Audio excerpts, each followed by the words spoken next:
یہاں ایک بڑا شدید اعتراض، اس کی بھی تھوڑی سی تفصیل آپ کے سامنے کرنا چاہتا ہوں۔ اور ایک دور وہ بھی آیا کہ ممبروں پہ بیٹھ کے مولا علی کو گالیاں دی جاتی تھی۔ یہ تاریخ میں یہ دور بھی آیا، آپ پڑھیں تاریخ، بنو امیہ کا ایسا دور بھی دنیا نے دیکھا ہے۔ اسی لیے حضور نے فرمایا تھا من سب علی فقد سبنی، جس نے میرے علی کو گالی دی اس نے مجھے گالی۔ اور لوگوں نے ممبروں پہ بیٹھ کے باقاعدہ حکومت کی طرف سے یہ جو ہے وہ قانون تھا کہ تمہارا خطبہ مکمل نہیں ہوگا جب تک علی کو گالی نہیں دو۔ یہ لمحے بھی آئے جب اس دور میں دشمن علی موجود تھے، مبغضین موجود تھے، اور افراط محبت میں رکھنے والے موجود تھے۔ وہ حضرت امیر معاویہ رضی اللہ تعالی عنہ نے ان کی خواہش کو اس طرح بھی پورا کیا کہ دمشق سے لے کر کے کوفہ تک کے خطباء کو یہ آرڈر جاری ہوا باب خلافت سے کہ علی کو گالیاں دو، اور سب کو شتم کیا گیا، بلکہ بصرہ کے ایک خطیب کی زبان کو کٹوا دیا۔ اس لیے کٹوا دیا کہ اس نے ایک خطبہ دے دیا تھا آل محمد کی تعریف میں۔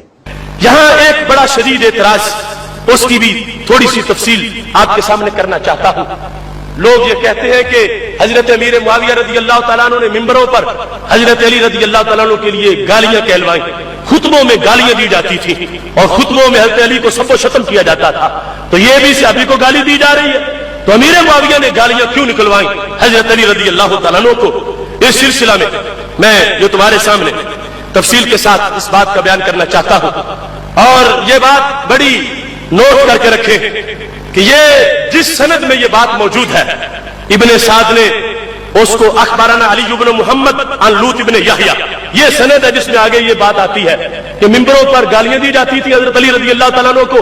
حضرت عمر بن عبدالعزیز آئے تو پھر گالیاں بند ہوئی، پہلے بنو امیہ والے گالیاں دیتے رہے۔ اس کو وہ لوگ اٹھا پھرتے ہیں حضرت علی رضی اللہ تعالیٰ عنہ کی محبت کی آڑ میں حضرت امیر معاویہ کا بغض پھیلانے کے لیے کہ دیکھو امیر معاویہ تو گالیاں نکلواتے رہے۔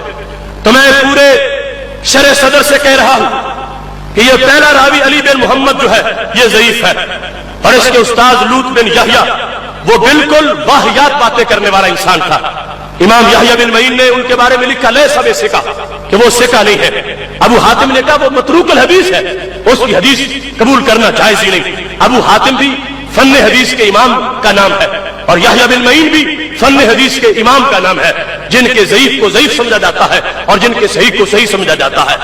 ایسے ہی دارقطنی میں ہے کہ وہ بندہ جو یہ سند بیان کر کے امام حضرت امیر معاویہ کے خلاف باتیں لگا رہا ہے وہ اخباری تھا، یعنی جیسے اخباری رپورٹر ہوتے ہیں، ضعیف تھا بالکل، اس کی کوئی حیثیت نہیں۔ اخباری رپورٹر سے مراد ہر اخباری رپورٹر نہیں، وہ جو خشک تر ملا کے جھوٹ سچ بیان کر دیتے ہیں۔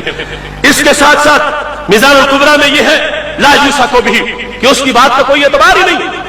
اب ایک طرف آیات قرآن ہے اور دوسری طرف جھوٹ گھڑنے والے بندے کا بیان ہے، کوئی تک بنتا؟ اس بندے کی بات سن کے اتنے شستہ کردار پر یہ دھبا لگا دیا جائے کہ وہ گالیاں نکلواتے رہے۔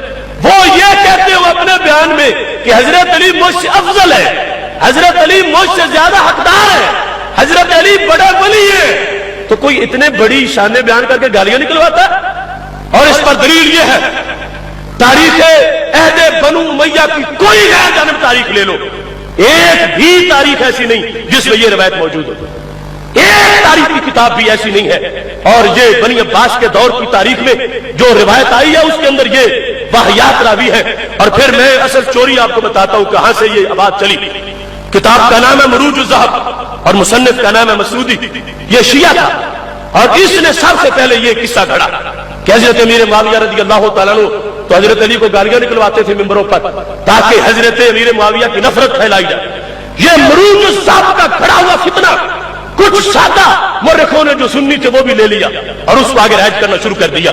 اس واسطے میں ببانگ دہل پورے وثوق سے کہتا ہوں کہ حضرت امیر معاویہ رضی اللہ تعالیٰ عنہ نے اپنے عہد میں کسی کو حکم نہیں دیا اور نہ ہی ایسا ہوتا رہا، یہ ان کا دستور تھا۔ وہ تو اس کو اخطاء اجتہادی قرار دے کر باقی ایمان، عظمت اور تقوی ہر چیز کا اپنی طرف سے اعلان کر رہے تھے۔ اس واسطے کسی کو یہ اجازت نہیں ہے تو اس گندی، خشک اور غیر معتبر تاریخ کو جو شیعہ کے چرنوں سے حاصل کی گئی ہے اسے پیش کر کے اللہ کے محبوب علیہ السلام کے صحابی کی عزت جو ہے اس کو زمین بوس کرنے کی کوشش کرے۔ ہرگز یہ کسی کے لیے